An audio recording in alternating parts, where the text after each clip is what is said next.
What? For the people. All right, what's your question for the people? And make sure to hit the like button. Oh, make sure to hit like and subscribe. Mm-hmm. Good job. Okay, thank you. You forgot to say like and subscribe. Well, you say it. Like and subscribe. Make sure to hit the like and subscribe button. Smash that subscribe button. But I don't want them to break their electronics. That's a great point.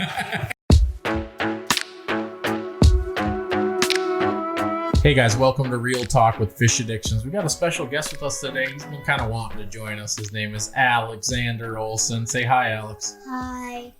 How old are you, buddy? 7. 7. How was school today? Good. That's all you got to say? Normally you talk and talk and talk.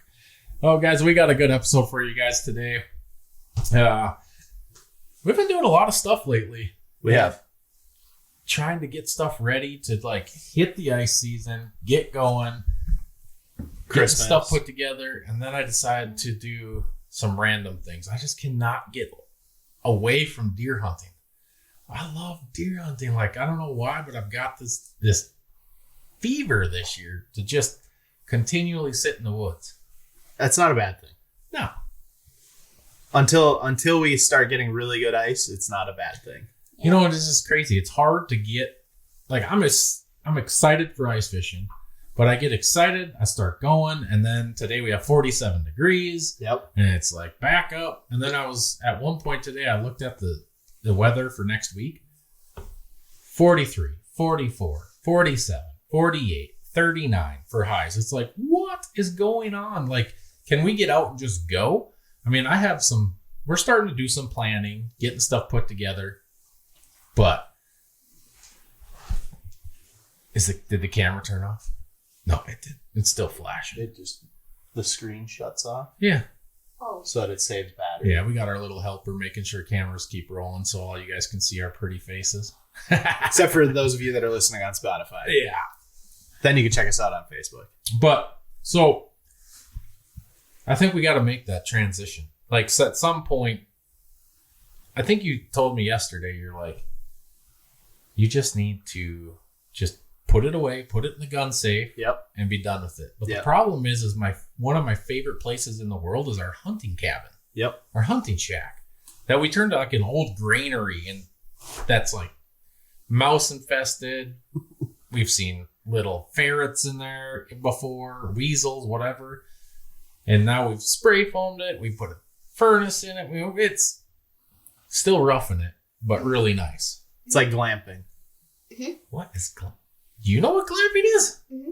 What is it? I don't know. Glamping is the driving around in a $100,000 RV and calling it camping. No, it's far from $100,000. Yeah. But we have running water. We do have a shower. Right. But you're not. Our sink drains into the shower.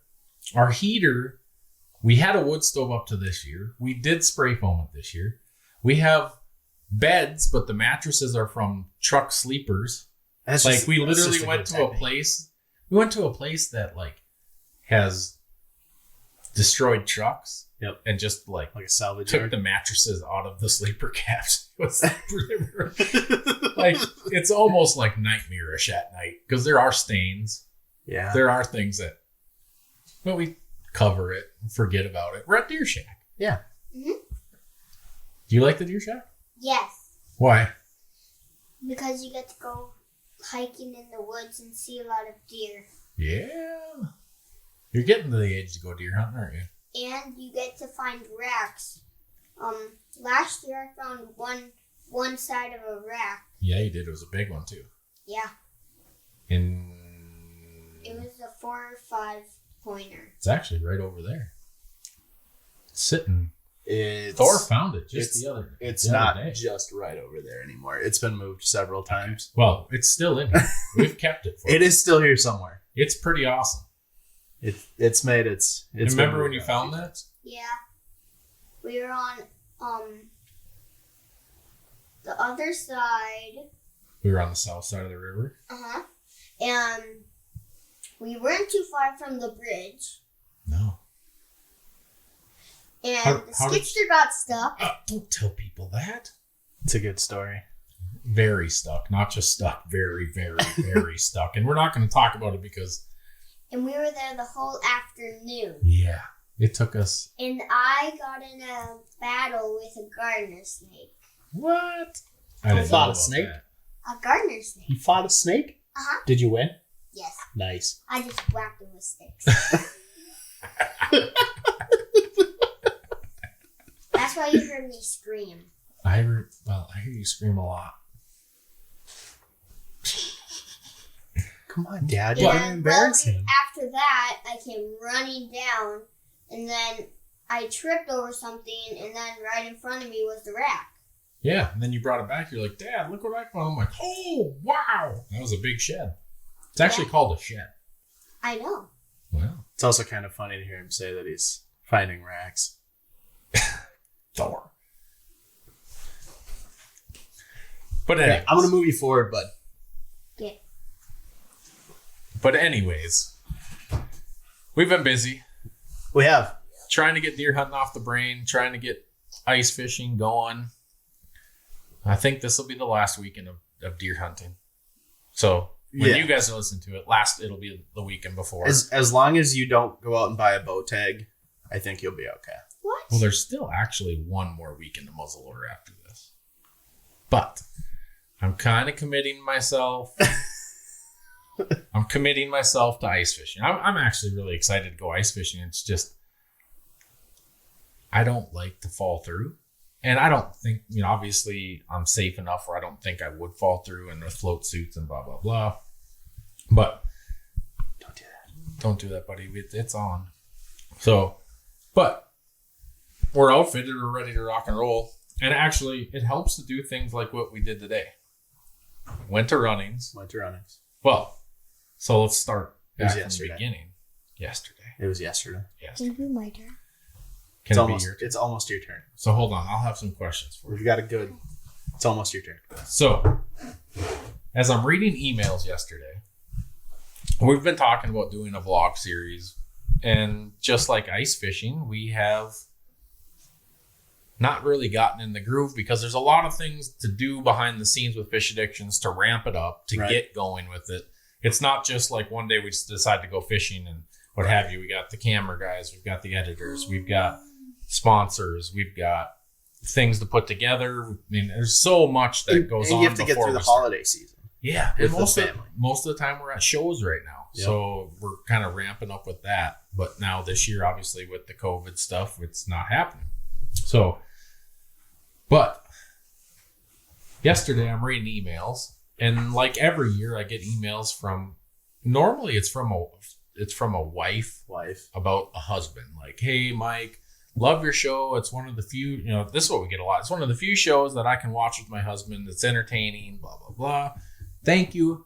I appreciate that's actually a big compliment for me. I appreciate the women wanting to watch our show with their husbands. And it forces the husbands to watch our show because it's the one that the wives will watch with us. That's big. That's big. No, but so I get a email, and I've had a couple in the last week, and we'll get more going forward. Hopefully we'll answer this question of what would you recommend to get somebody for Christmas that has everything? Well, brand new snowmobile. Well, yeah. I mean, so you walked in here because we're in the Fish Addictions office, and obviously you're a part of Fish Addictions, and I looked at you and I said, Thor, let's go make a vlog.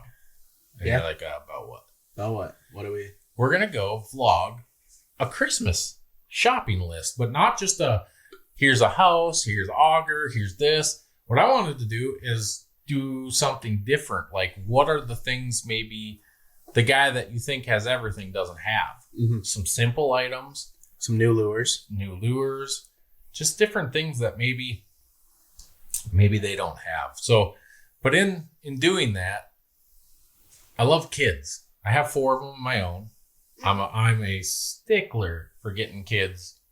Like, I'm a sucker, not a stickler. I'm a sucker for getting kids into the industry. Yeah. You come to me with something about kids, I'm going to do everything I can to help you some way, somehow, if I can. Mm-hmm. So I'm like, you know what? Let's get a couple prize packages for kids put together. So we went to Runnings. We filmed our Christmas list shopping, which should come out tomorrow. Or is it yesterday? When this comes out, it's either yesterday or tomorrow. So if it's not out, it'll be out tomorrow. Yep. If you're listening to this. It'll be the day before or the day after you're listening to this. So go to the Fish Addictions Facebook page.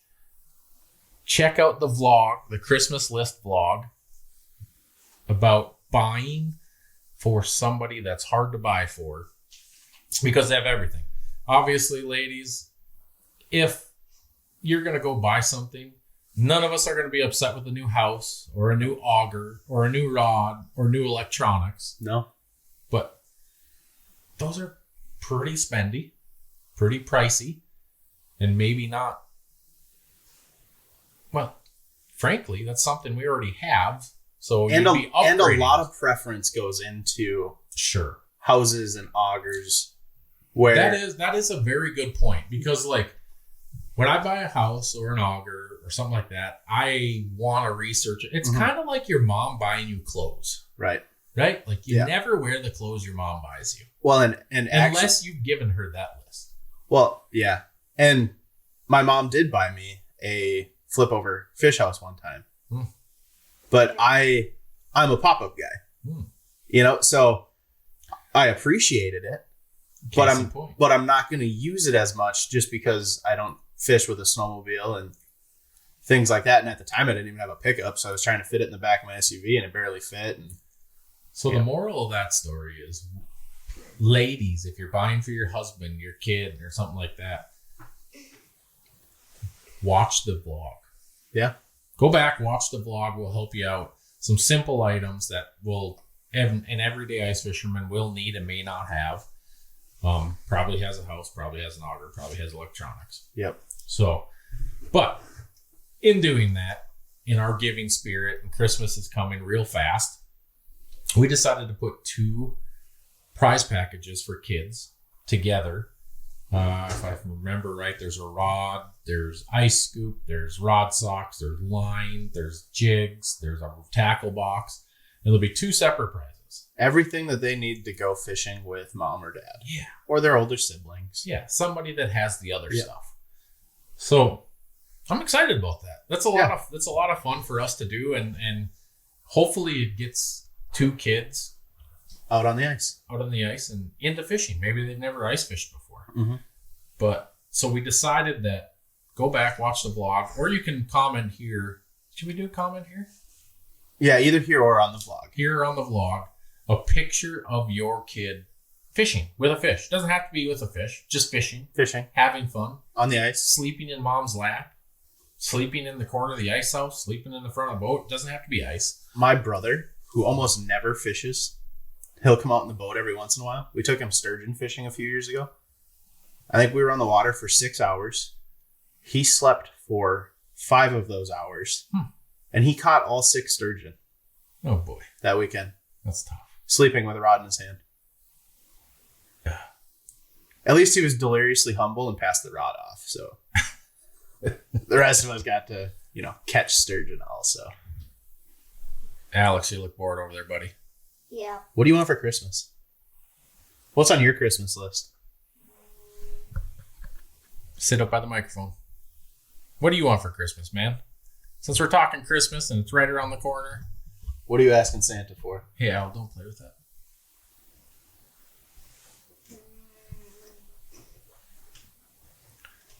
Here's a better question. Do you want to go ice fishing this year? Yes. Yes? What kind of fish do you want to catch? Walleye.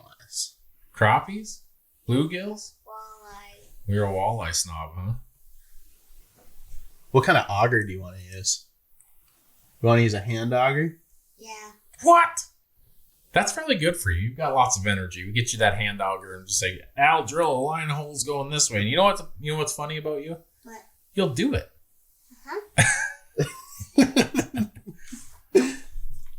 We actually got the kids the youth ice suits this year because we plan on getting them on the ice maybe a little more. COVID 2020 going into 2021. I mean, these guys have been fishing way more than they ever have. I know in March, April, May, we went fishing almost every day, didn't we?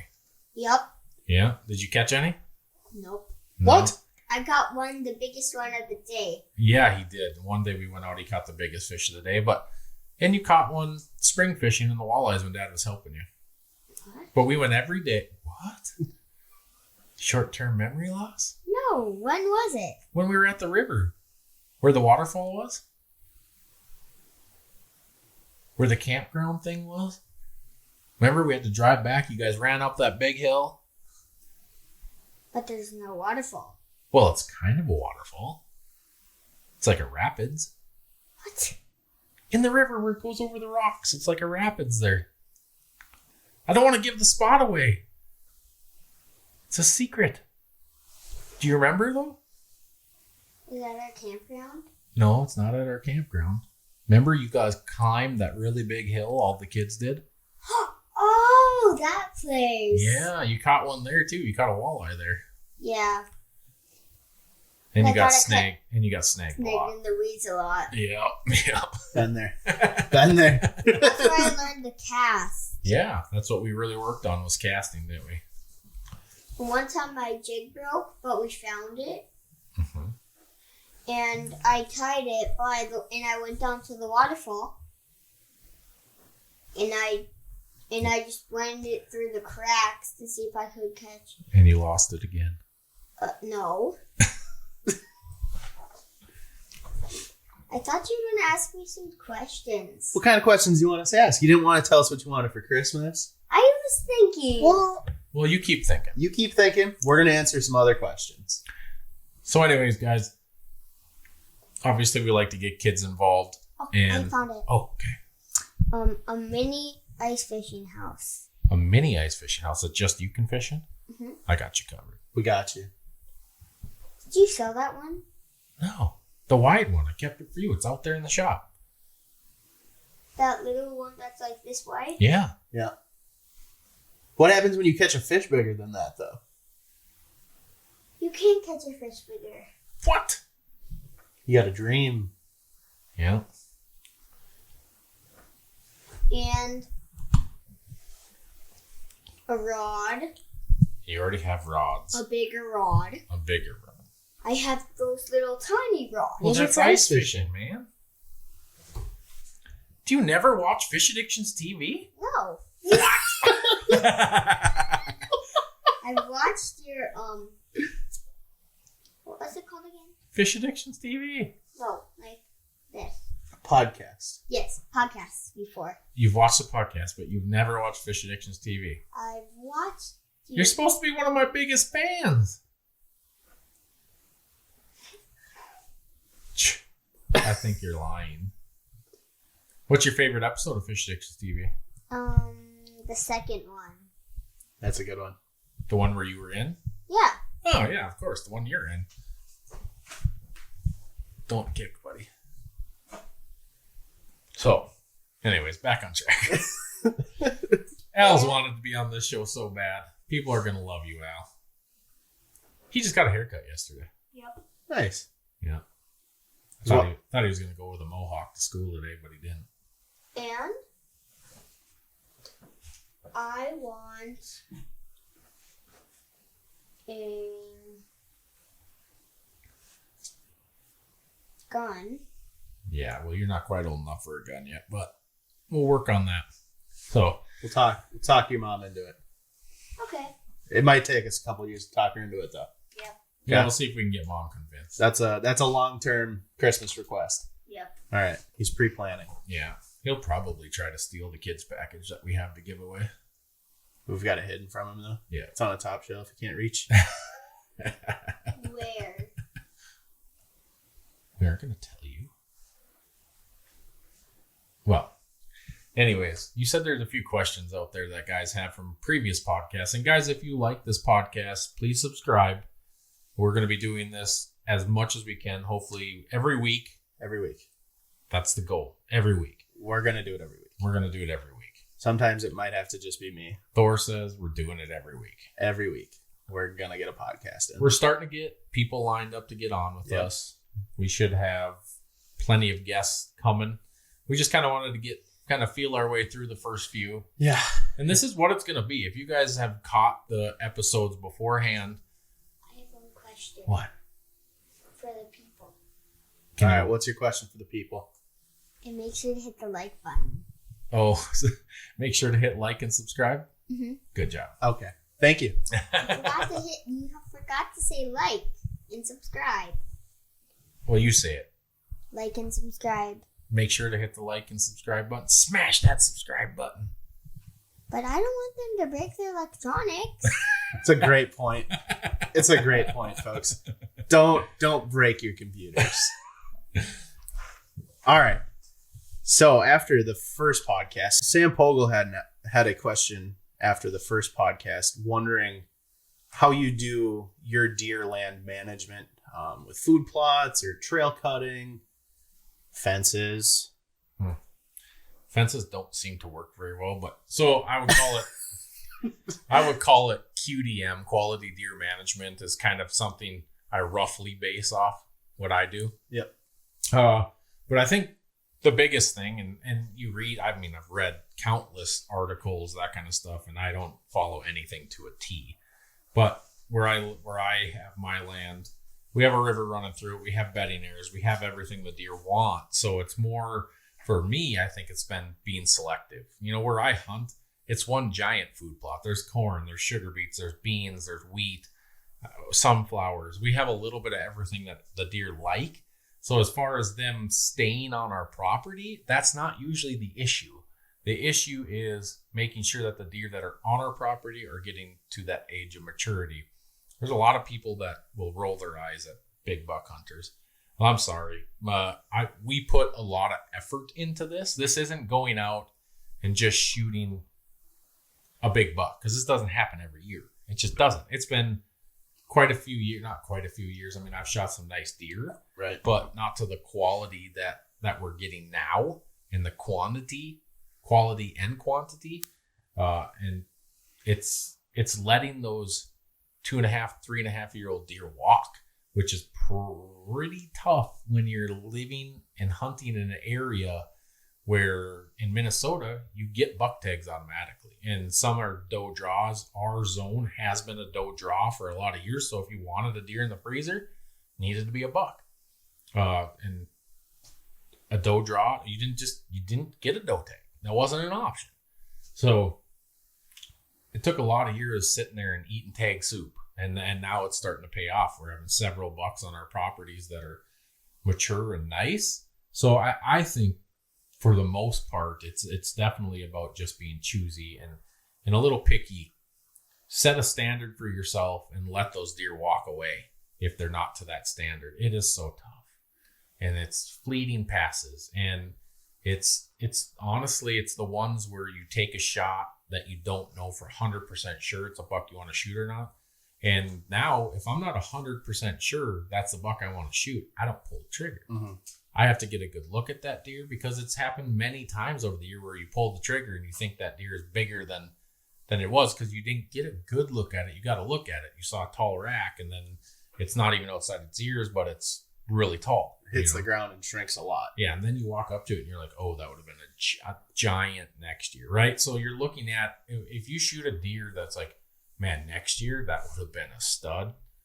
I think that's the biggest key. It's just being selective harvest. And I don't have any problem with anybody that's hunting their land and wants to go out and shoot everything they see. That's their own deal. On the property that I manage, this is how we go. Mm-hmm. This is how we go about it. Now, that being said, my kids both shot deer this year. They weren't deer I would have pulled the trigger on, but great first deer. Really great first deer.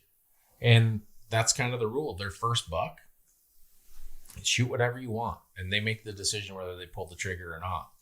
And both of my kids made that decision on great deer for first deer, and I couldn't be more proud. And yeah, my biggest thing is do what you feel the deer need in your area. You know your land better than anybody. What are the deer? What maybe would bring more deer in? I felt like I was lacking a little bit of bedding area, so I fell some trees, random trees all over the property. I think it helps. I think there's more quantity of deer. I've planted some food plots in the area, kind of keeps them happy and in the woods and maybe not roaming to other places a little bit. But I'm trying to do things to just keep them centralized. I don't want them to have to go anywhere for anything. So that's my biggest thing. But be selective. Yeah. And then this one is from Dan. It's 7 months old, but I do think it's a good question, especially coming into the ice fishing season. We're gonna change his question a little bit. So when you're going out walleye fishing in the winter, can you describe what types of rods and reels, lines, and baits that you're using when you're going out to target walleyes, whether you're using live bait, dead sticking? So walleye fishing in general, there's so many different bodies of water, and that's the first thing I look at is where are we going?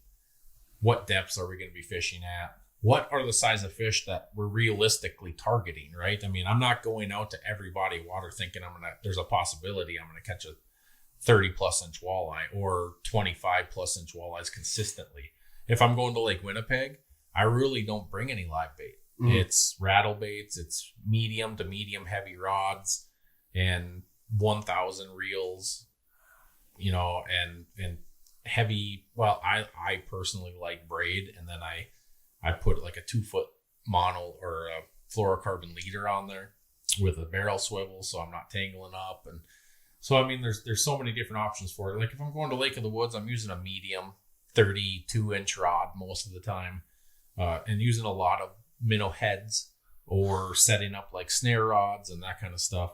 It just makes it, to utilize 2 rods. Remember, in the wintertime, we can utilize 2 rods. And 2 to 4. Depending on where you're at. We'll just take Minnesota for an instance. In the summer, it's 1 rod. In the winter, we get to utilize 2 rods. Why not utilize a second rod with a snare rod or a bobber rod? And then you have your jigging rod. And the nice thing about a snare rod is you can set it outside away from you instead of a bobber right next to you. And now they do have bobbers now that like stand up when they go down. So, but those are more for like hard house type situations. But I saw that some states and provinces will let you run up to like 8 lines per guy in the winter. The only way to really do that is if you have like tip ups or that kind of stuff. Even with tip ups, can you imagine you and your 4 buddies go out tip up fishing and you've got 32 tip ups out? It's happened. That's so many tip ups. You're running constantly if you're in a good bite. Yeah. And when you're tip up fishing, the more the merrier, because you're out, you've got them in a certain area from where you're at. Flag goes up, bam, you're there. It's impossible to run that many rods. I mean, obviously in a boat, guys are running planer boards, and I've seen guys run 30 planer boards before in one boat, and that's just unbelievable. Rod trees and rods everywhere. I wouldn't even start to. When I'm running 8 in my boat, I'm like, whoa. Yeah. There's guys that are really, really good at it. I'm not that good at it. I mean, I can run 8 just fine. You get more than 8, and it's like, what's going on here? Like, let me just touch the rods because I know how to go through them. But back to that question, if the first thing you should be asking is where you're going. The second thing you should be asking yourself is what size of fish are you targeting? Are they 16 to 20 inches? But I think if you want a good overall rig, a medium fast action rod with, I like braid if I'm in a house, but if I'm outside, I run fluoro. So I'll just say fluoro because that's multi-purpose. 10 pound is what I run on the ice if I'm fishing walleyes. I always like to run a swivel, whether I'm using braid or mono, just to take that twist and stuff. Because when you're ice fishing, you're jigging pretty vertically and pretty rapidly, and there's a lot of things going on down there. So that's what I would run. But I'd always have that, a little bit longer medium rod with a bobber or a snare rod out there rolling as well. When you're jigging in the summertime, do you use a swivel to your leader? Depends what we're jigging. If I'm jigging in current or if I'm vertical jigging wraps and that kind of stuff, I will use a swivel just because of all the twisting up that gets done, and in the current, your jig will, twist around on you a little bit if you're fishing a river or something like that. Some guys don't. Some guys just use river cutters, that kind of stuff. I personally like a swivel. Yeah. And just, for me, it works. And really, when guys ask me this kind of stuff, like, I'll tell you what I have, but what I do is not necessarily the only way to do it. Fishing is about how to accommodate your own needs. Right. And depending on what you're fishing, we all have our own needs. I like a heavier rod when I'm fishing, not heavy, but I'll use a medium light sometimes fishing crappies. Lots of guys will use ultra lights fishing crappies. Whatever works for you, whatever you see the bite, feel the bite, whatever works best for you. I like the lighter rods. Yeah, a lot of guys do, and I'm just a heavier guy. I can't feel bites. I like to sight fish. Okay. Well, there's nothing. I also use bright yellow braid in the summertime. Yeah. Well, sometimes pink too. I've actually transitioned to high vis line more for casting and stuff like that, because as you cast out and you're retrieving, you can see that bite in the line. Some of those bites that I know I was missing, I'm getting because of the high vis. Yeah. And it just makes it a little easier because you can get another sense involved where you don't have to necessarily feel or whatever. You can use more than one sense. Yeah. To detect fish. Right. Yeah, it's such a loaded question, because my personal opinion is use what works best for you, because what works best for me may not work best for you. Right. But if I had to hand somebody a setup to go walleye fishing, that if you catch a 30-inch walleye, it'll work. If you catch a 16-inch walleye or a 13-inch walleye, it'll work. For me, it would be a 32-inch-ish, somewhere in there, medium rod with 8 to 10 pound fluorocarbon and, just a spinning reel. And then probably a spoon with a minnow head. Yeah. I'm a spoon minnow head guy. I do like jig wrapping and rattle baits and stuff like that. I really do. But I always seem to start with that. And the big ripping bite, that's not an always. The fish have to be in the right kind of mood for that. I found that you can get the fish in the right mood with those ripping baits, because there's so many cadences you can do. And especially now with like live scope and that kind of stuff, because you are seeing exactly when they came out with the scrolling screen, like I was like, okay, now I can see the reaction, how this fish reacted over the last 5 seconds. Mm-hmm. Now with live scope or Panoptix, you can see exactly how that fish is reacting from 40 feet away. Mm-hmm. Is it coming at you faster? Is it sitting there? And all of a sudden I'll change my cadence. All of a sudden that fish will come. And so we're learning that there's so many cadences. It's just like vertical jigging. Guys are like, well, it's just vertical jigging. No, it's not. Right. There's 100 different ways to jig that. And when I'm vertical jigging through the ice, I'm not constantly doing the same thing over and over and over again. If there's a fish that shows up and it rejects me, I'm changing something. Mm-hmm. Something is changing. And then when a fish shows up, I'm going to do that. If it's not responding, I'm changing. Or you're constantly changing. Mm-hmm. And you're not changing your lure. You're not changing your bait. If you're using a live bait or not, you're changing your cadence, because all it's going to take is one thing for that fish to be like, whoop, done, grab it, and many, many, many times the fish will come back 2-3 times and you'll use a different cadence. And I found when I find a cadence that works, it normally works to the next one and the next one and the next one as well. So because the fish just kind of stay in that mood. I think you figure out the mood, and then you develop the pattern, as they would say. I'm not a guy that changes my baits constantly.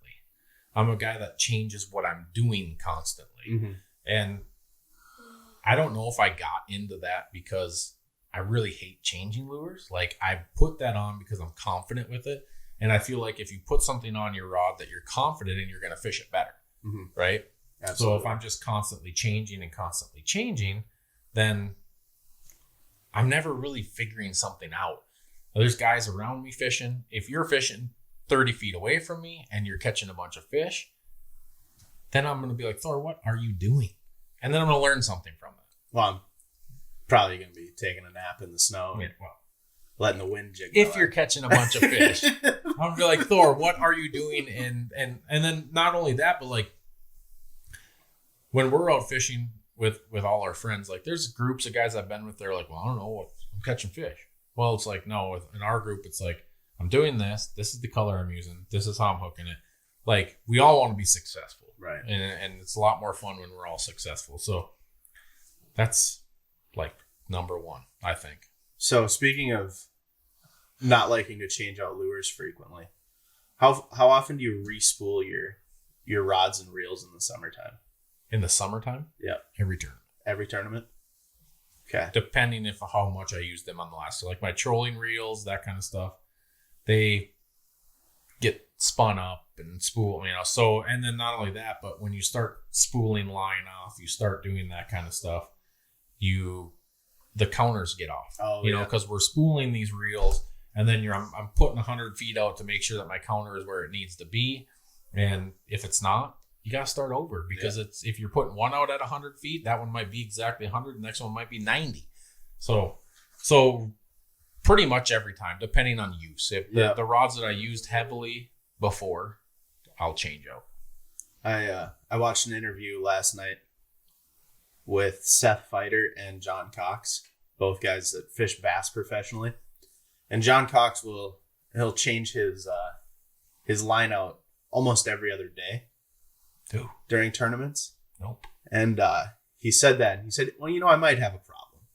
And Feider said that he has braid that's 3 years old on some of his reels right now, and he's not planning on taking it off until the Classic next spring. Yeah, but I think on your casting rods and braid in general, like it doesn't twist up on you nearly like fluoro or mono will. So like I'll probably, and my high vis stuff, like in the sun and the amount of use that we put it starts through, getting bleached. Starts getting bleached out. Anal retentiveness kicks in, and I got to switch it out. Yeah. Because I've been so trying to get used to seeing that bite on casting. Like that's one of the things I'm working on open water casting is like not just feeling the bite, but seeing the bite when that line goes slack and it twitches. You got that next. It's got to be setting the hook. So I mean, it varies. Ice fishing, I pretty much spool up and don't unspool.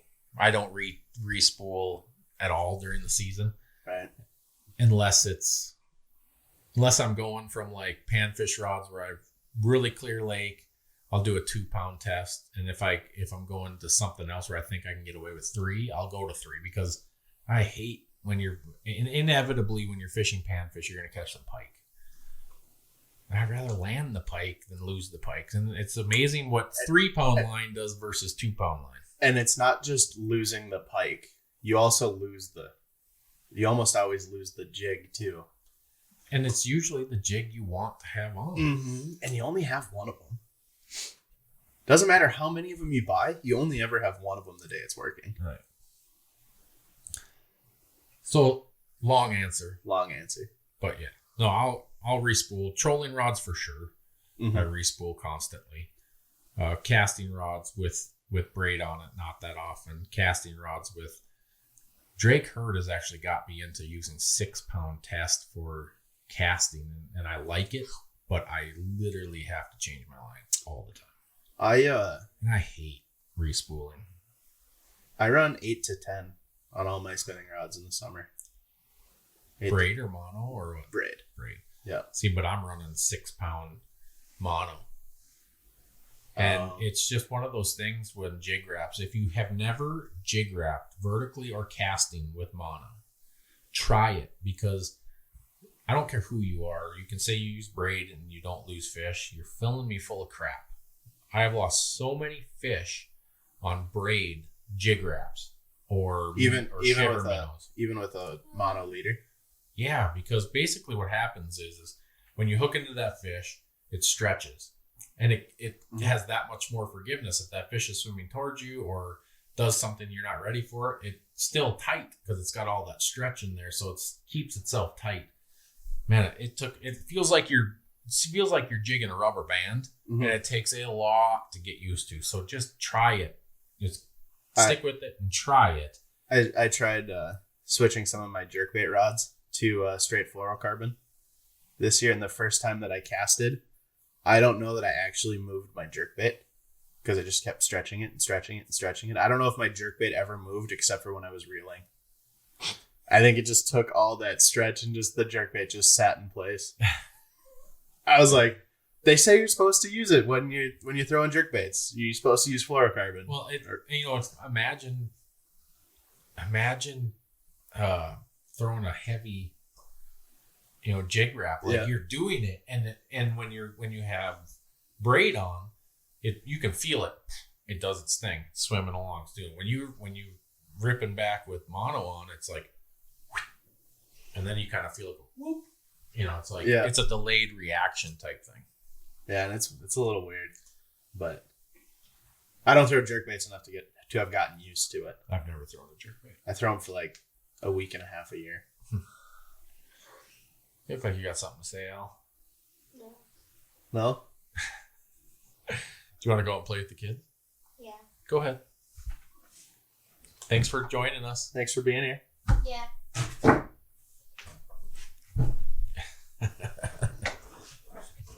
Well, that's a question that we get a lot is the amount people tie line.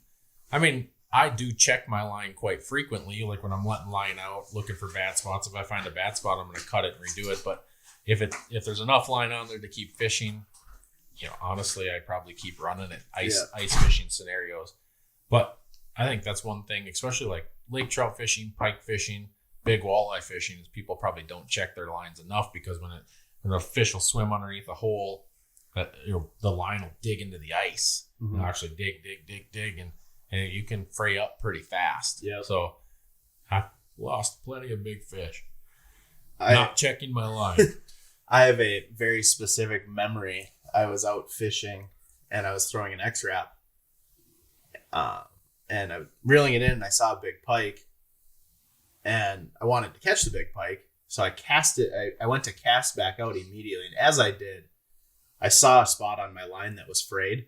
And I thought to myself, oh, I should probably retie that. I'll do it after this cast. 2 cranks in. Caught big pike. Pike eats it. Get it to the boat. Sees the net. Runs away. Snaps the line. Mm-hmm. Right then and there. Jerkbait gone. 40-inch pike gone. Done. And ever since then, if I see a spot and I think, I should probably retie it, I retie it every time. Very anal. It doesn't take many especially lost in a tournament, fish. especially in a tournament situation. Yep. But yeah, we did get some questions about a few things that we would recommend for early ice as well. Now we can go through early ice tips. We did that in one of the other videos For safety. Yep. But I think the one thing that I would have, obviously all your safety equipment, but spikes. Early, especially in a season like this year, there's no snow on the ice. Talking ice cleats. Ice cleats. There's many good companies out there. They all work great. Do not get the ones with the little springs on the bottom.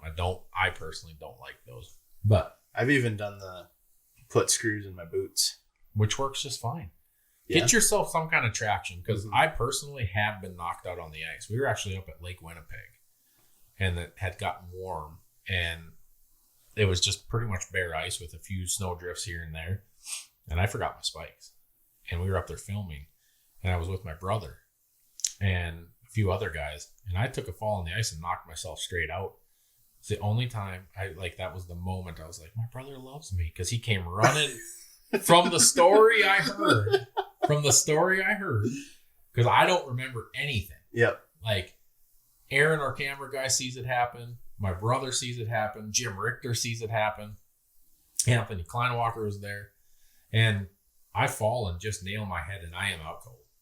Like, they're over there slapping my face and everything. So It could be dangerous. I'm sure there's been a lot of people that have gotten hurt, broke bones, that kind of stuff, because of not wearing spikes. So I'm not going to have a long answer on this one. I would say my most important part of it, float suit, picks, buddy, cleats. Oh, spud bar. Spud bar. definitely have all that stuff. No float suit, life jacket, but cleats are something that sticks in my head. And they're very easily forgotten. Yeah, very easily forgotten. You know, And I still forget them. And when I forget them, I will go to a store and buy another pair. right. I guarantee. Cleats are like headlamps for me. I have a So many headlamps. bad problem with headlamps. There's 37 in this office. Yeah, you never know when you need a headlamp. We should do it. I'm going to do a giveaway with that. I'm going to find a box and I'm going to put all of your headlamps in it.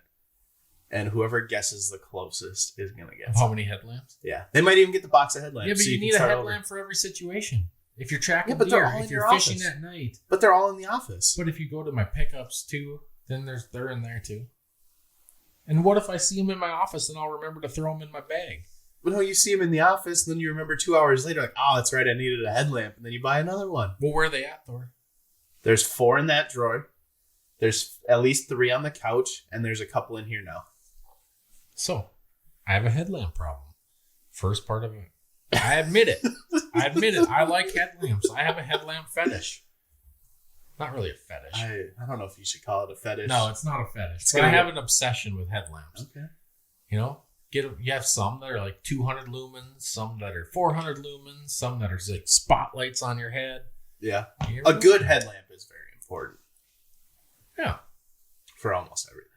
But the point is cleats are very important. Bring ice cleats. Yeah. I'm excited. I'm starting to get excited about ice fishing. We're getting more close. than I was. You got about 3 days of deer hunting. Like left. 20 minutes ago, I was like, yeah, we're going to go ice fishing. And I'm up and down. Boop, boop, boop, boop. Yeah. And now I'm kind of climbing on it. I'm thinking about crappies through the ice, which is my favorite thing to fish through the ice. I love lake trout, but lake trout are not readily available. So, like, Yeah. going on a lake trout trip, it's like, yeah, we're going lake trout fishing. Big pike are a lot of fun, which we need to do another big pike episode. So we did one last year up in Canada, but there's a lot of big pike places Like locally. within driving distance. We're going to be stuck here. Like we all know, Canada is closed. Hopefully it opens. But as of right now, Canada is closed. Yeah. I think you can go to Canada, but you have to like quarantine for 14 days, take a test, do whatever, and then you can go up there. I don't know if you can just go. I think you have to have a reason. I don't know for sure, but and correct us if we're wrong. Thor thinks you can't just go. I think if you quarantine for 14 days, it's like 14 days, take a test, bring it all with you. Boom, here it is. You can get across. Or if you're an essential worker. right. I would hope if you own like a resort and that kind of stuff that you'd be an essential worker. Well, yeah. I mean, it depends on who it's essential for. Right. You know, like unfortunately, our friends in the angle, I don't know if Manitoba would consider their resorts that are in Minnesota to be essential. No, speaking of that, they are doing an ice road all the way Saw from that. Springsteel, I think, all the way up to the Northwest Angle this year. Yeah. And that's going to be cool. You know, I actually own a cabin on Flag Island Resort, which gets rented out, or on Flag Island. It gets rented out through Flag Island Resort. If you guys are going up to Flag Island, stay in Wood Duck. That's my cabin. Stanwood Duck. It's Mike's. It's a very nice cabin. I have a map up there, and then like people write notes on it and stuff. So write me a note if you stay in my cabin. Hopefully it's still up there. I haven't been up there for a while, obviously, for obvious reasons. But it's one of the most beautiful places you'll ever go to. It is really cool up there.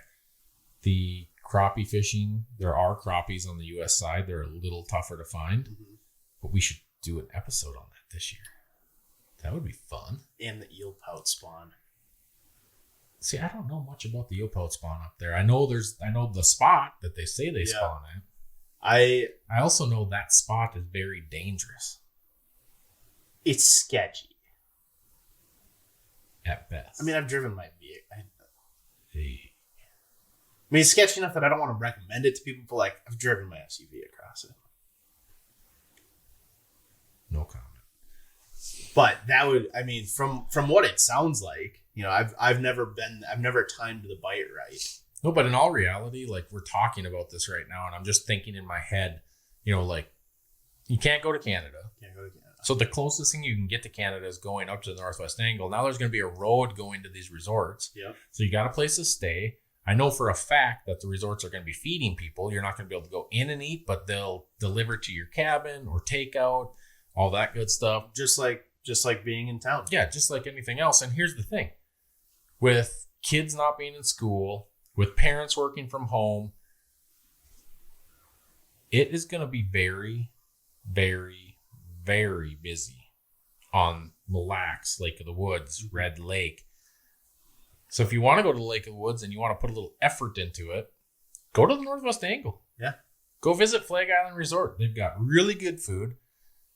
Ask for walleye fritters. For sure. I don't know if this is still happening, but smoked ribs on Saturdays. Ooh, Chuck makes some crazy good smoked ribs. Yep. Chuck is I think it's his dad's recipe or something like that. It is. So the winter that I worked there, his dad drove up every other Friday with the smoked ribs because he wouldn't tell him the recipe. I wonder if that's still going on. I believe that they now are making them right at the resorts. I don't know if his dad has moved up there to do it or gave him the recipe. But there was... So moral of the story is go eat ribs at Flag Island Resort if they still do that. Chuck and Andrea, comment on this. We'll tag them in this. We'll tag them in it. We'll tag Flag Island Resort in this. There's a road. They're literally...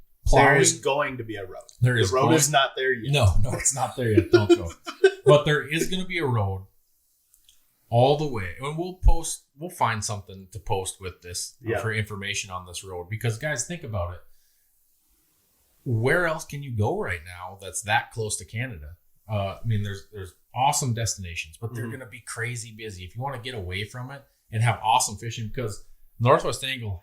You can get into crappies on the Minnesota side. That's not what you should go up there and target. Right. But there's giant pike, there's burbot, there's walleyes. In fact, you catch a lot more walleyes up in that area on the Minnesota side than you do saugers. Like you go down to the south end of the lake, there's a ton of saugers. You go up to the north end of the lake, there's a lot more walleyes and better quality fish for the most part.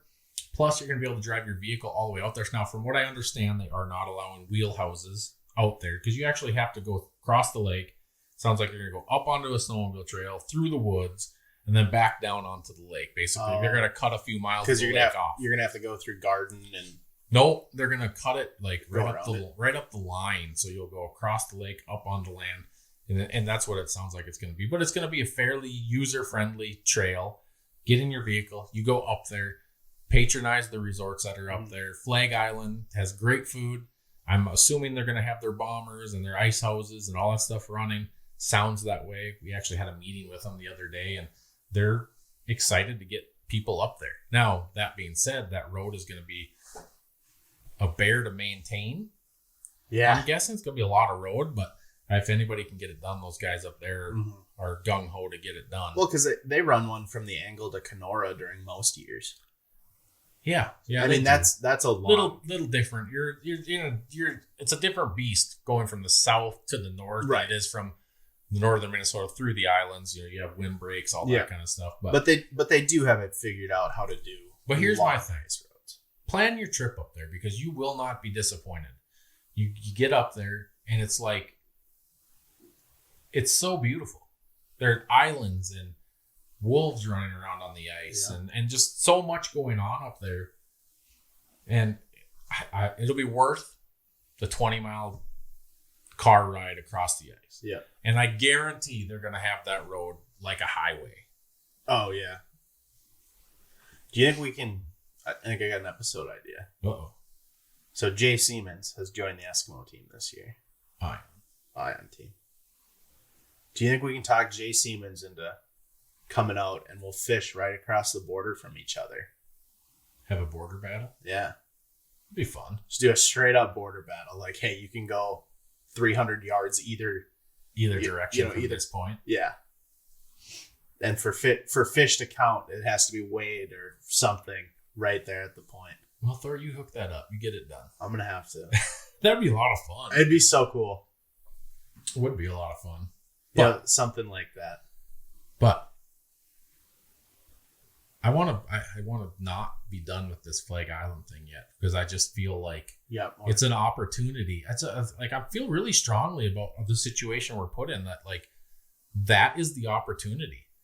The other thing that people don't really realize about up there is the vast amount of snowmobile trails that's up there, and well groomed. Like the rider, what the heck is the Riders Club that's up there? I think there's a few of them. There's one that's like known all over the place, and those guys take such good care of that. Here's another thing about up there. What a lot of people don't understand is there's a trail system that gets you all the way there. Yeah. Over the last 5 years, we have concentrated greatly on running and gunning, using our snowmobiles, pulling our houses, all that kind of stuff. There's groomed trails the whole way. You can get on at Baudette and take a groomed trail all the way to Flag Island Resort. Mm-hmm. And then have all your amenities that you would need right there. They've got bait, they've got line and hooks and places to stay and food. You don't have to pack big coolers. Jump on your sleds and take a trip. Yeah, I knew guys that would launch from Baudette and instead of taking the road to get up there, because they could get there faster on their snowmobiles. Yeah, it's definitely fast. It's not bad. And it's a groomed trail the whole way. Yeah. The whole way. Like, I don't think a lot of people know that. And when you're planning your fishing trip this year, like, this is what I find fun, is doing the things that you wouldn't normally do, but really doesn't take that much more effort. You hook all your sleds up, bring your fishing gear, go straight up there, unload in your cabin, go out fishing. You got some of the best fishing in the state of Minnesota right in your back door. And we'll link some of these resources in the description. Some of the information here about planning snowmobile trips, the snowmobile trail system around Lake of the Woods County, because I think it's a county run. And if you guys have any questions, mm-hmm. I'm very familiar with the lake and everything going on up there. So ask. We'll answer it in the next podcast, or we'll get back to you. But I'm just always trying to think outside the box of like what's going to happen and where this season is going to go. And I've been asked many times personally, like, what are you going to do that I can't go to Canada? Well, we're going to find other cool trips. We're going to do other cool things, probably things that we've overlooked because we've had these all awesome opportunities, but now we're going to do things that we've probably overlooked over the last few years and probably create new things for everybody to do. Right. Well, and one important thing I think for people to look at this year when they're planning trips is local chambers of tourism. Oh, yeah. We work with Devil's Lake Tourism and a few other tourism boards, and they are very helpful about planning trips to those areas. A lot of them will have fishing reports for you. They'll have you should stay. Yeah, I mean, when you think about going on a trip, especially somewhere you've maybe never been before, it's daunting. But you talk about Devil's Lake Tourism, Otter Tail, Detroit Lakes, Lake of the Woods. All these places have bureaus or places set up to help you have the resources to make sure that you have a good time. Because if you have a question, call them. Eric Osberg in the Otter Tail area. The guy is on the water all the time in the outdoors. If he does, he'll know the answer to your question, and if he doesn't know it, he will find it out and get back to you. Because these places, that's like what they live and breathe. Yeah. You go, there's little pothole lakes, there's Otter Tail Lake, there's snowmobile trails, there's more all lakes than you could shake a stick at out there with fish in them. Yeah. And the amenities are all there. Mm-hmm. Everything's there.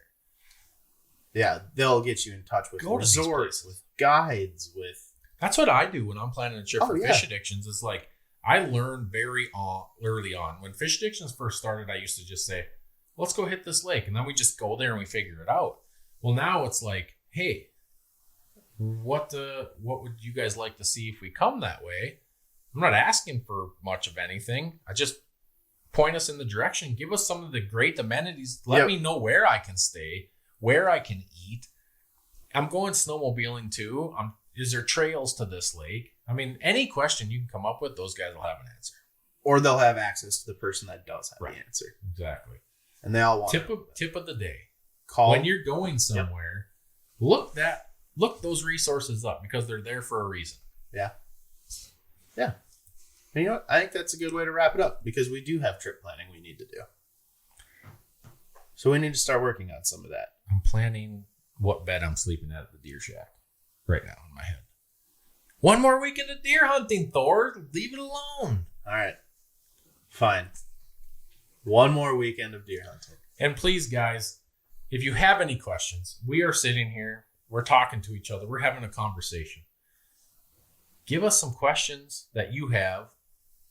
Hopefully we can help and answer for you guys. This is new to us. It is new to us. We're going to keep changing this format. If you like the format the way it is, let us know. Yeah. If you hate it, let us know. And I think we're just having a good time. This episode will be on Spotify. It will be able to be found on Spotify. And we're going to get it a few other places as the time goes on. Yep. But